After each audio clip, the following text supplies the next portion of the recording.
एक टाइम के लिए हम मान लेते हैं कि फ्री विल एग्जिस्ट करता है, तो फिर क्यों अल्कोहल और ब्रेन ट्यूमर्स जैसी चीज़ें लोगों के बिहेवियर्स को चेंज कर देती हैं। डोमिनिक मैटिएलो एक रिस्पेक्टेड डॉक्टर थे। 30 इयर्स तक उनको अपने पेशेंट्स, पेरेंट्स और सोसाइटी वालों से रिस्पेक्ट मिलती रही। हाउएवर इन 2012 उनके ऊपर केस चलने लगे रिगार्डिंग कि उनका बिहेवियर उनके फीमेल पेशेंट्स की तरफ बिल्कुल अच्छा नहीं था। पर बाद में न्यूरोसाइंटिफिक रिसर्च ने शो किया कि मैटिएलो के ब्रेन में 4 इंच का ब्रेन ट्यूमर ग्रो कर रहा था। सिमिलरली इन 2002 एक अमेरिकन स्कूल टीचर को अचानक अपने स्टेप डॉटर की तरफ सेक्सुअल अर्जेज आने लगे, जिसके लिए उन्हें अरेस्ट कर लिया गया।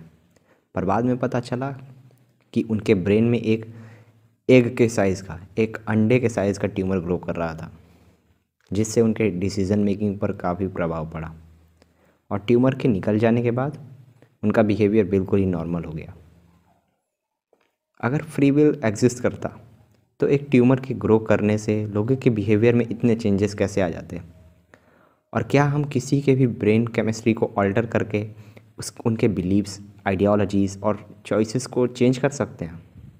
इन रिसेंट ईयर्स लॉयर्स अपने क्लाइंट्स को इनोसेंट प्रूव करने के लिए MRI स्कैन्स का यूज़ करना शुरू किए हैं, और हम इसके अगेंस्ट आर्ग्यू भी नहीं कर सकते, क्योंकि आप एक इंसान को उस एक्शन के लिए पनिशमेंट नहीं दे सकते जो एक्शन उसके कंट्रोल में था ही नहीं। फ्री विल का सबसे बड़ा ऑब्स्टेकल है मोरालिटी, क्योंकि हमारी मोरालिटी फ्री विल के आइडिया पर बेस्ड है। पर अगर फ्री विल ही एग्जिस्ट नहीं करता, then what happens to morality? क्या होगा उन सभी मैन मेड रूल्स का जो फ्री विल के आइडिया के अराउंड बनाए गए हैं? कुछ लोग जब इतने सारे क्वेश्चंस को फेस करते हैं तब वो फैटलिज्म के ट्रैप में फंसते हैं। जो लोग फैटलिज्म में बिलीव करना शुरू कर देते हैं, उनकी हैप्पीनेस जैसे कहीं गुम हो जाती है।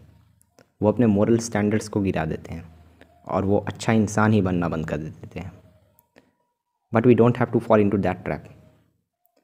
अगर यूनाइटेड किंगडम की गवर्नमेंट की माने तो आधे से ज़्यादा प्रिजनर्स ब्रेन इंजरी से सफ़र कर रहे हैं।